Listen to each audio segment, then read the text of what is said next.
And God, I believe you for this. I believe you for this. Those over there, I ain't sure about that. So you know what I'm going to do? I'm going to close the door to those and turn my back and pretend they don't exist so I can just praise God for what he can do. But I got to learn how to praise God for what he's doing and praise God for what he's not doing yet. Because it's coming. It's coming. Watch this. Watch this. And Gabriel answered in verse 19, and he says, I am Gabriel that stands in the presence of God, and I'm sent to speak to you. I didn't come here to let you feel nothing. I came to give you a word from God. Somebody says, I didn't hear from God. You got a Bible. Every time you read it, you hear from God. Yes, sir. I came to give you a word and to give you these glad tidings. Even in your old age, even in the season of your life where there was no expectation, where you didn't even think that God was going to do it today, I came with a word. Your wife is about to push out your promise. And watch what he says. And behold, I'm going to take your voice away because of your lack of belief. I'm Gabriel. I stand in the presence of God. How dare you deny God's word to you? Can I preach here for a minute? Because I know a lot of preachers that preach, but God took your voice a long time ago. Yeah, my Lord. I know a lot of people that sing, but God took your voice a long time ago. Why? Lack of belief. But I'm still gifted, so was Samson. But I'm still anointed, so was Saul. But position and strength doesn't mean presence.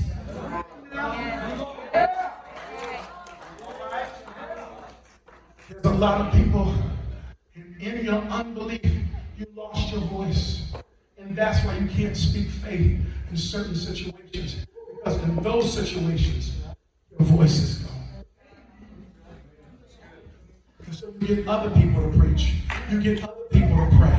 You get other people to fill in where you lack.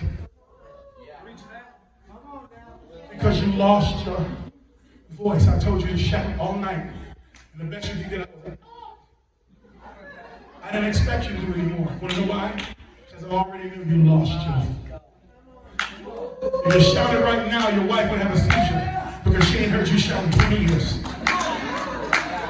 Because even your kids know you lost your. He used to preach, but he lost his voice.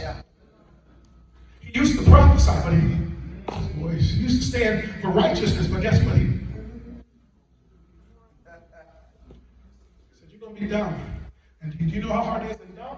It doesn't mean lack of intelligence. It means the ability to not speak. How could you be called to sing, worship, and praise? How are you going to do that job without speaking? I'm going to tell you how. You just go through the motions. Yeah, talk about it. I just go through the motions because I lost my ability now. Wow. So I can't bless, I can't rebuke, I can't cast out them. I lost my. Somebody said, I'm still talking. Yeah, you're talking, but you ain't saying nothing because you lost your. You praying a religious prayer, but you lost your voice. And you blame the devil, but God took it. Wow. You don't want to believe? Then I snatch my gift back. But let's see how you do without it. Let's see you preach now. Let's see you sing now. Did you ever lose your voice? Because I know what it's like. But trying to be everything everybody wants you to be. I gotta preach loud and I gotta preach fast. And I gotta be the best in the building. To one day you get up and there's no hand on your life. You have no voice.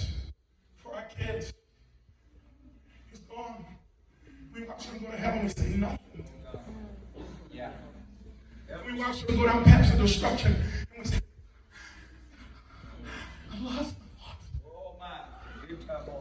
I can't tell them you're going the wrong way. I can't tell them they're making the wrong decision. You want to know why? I lost my voice. Oh, y'all preached to all y'all in here. But when I get out there, I ain't got no voice.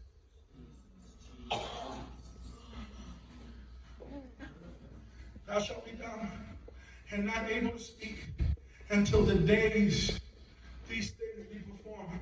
Look, Zacharias, I'm still going to use you, but I'm going to withdraw from you for a little bit to make you desire me again. I want you to love me again. I want you to fast and pray and begin to plead for the voice of God like one crying in the wilderness. My God. Right. I want you to hunger and to thirst for my presence and not go through the routine of church.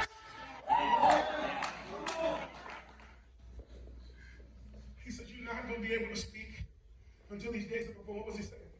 I'm going to take your voice away until your baby is born so you don't abort my promise. Me taking your voice away is mercy. I'm not going to let you destroy what I prophesied in your life. God is calling some people in here. Because sometimes what God wants to do in your life is going to cost you something. Right. Do you hear me? You say you want God to move, you may have to lose your voice. You may have to lose some things in the process. Are you willing to let that go? Are you willing to let that go? Yeah. He said the reason you're in this place is because you don't believe my word.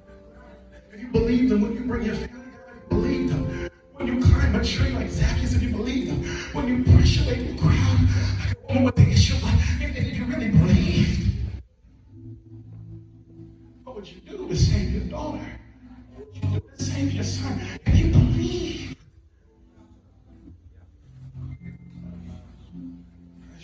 Lift your hands. I feel the Holy Ghost talking to people. Something's happening here. Watch this. But watch what he says here. Which shall be fulfilled in their season. It's just a moment. It's just a moment. Because I got to change you so that you're ready to walk into what I created for you. This is not a punishment, it's a promise. I have to take it from you because when I give it back to you, you're going to be different. You're going to sing different. You're going to praise different. You're going to worship different. You're going to preach different when I give it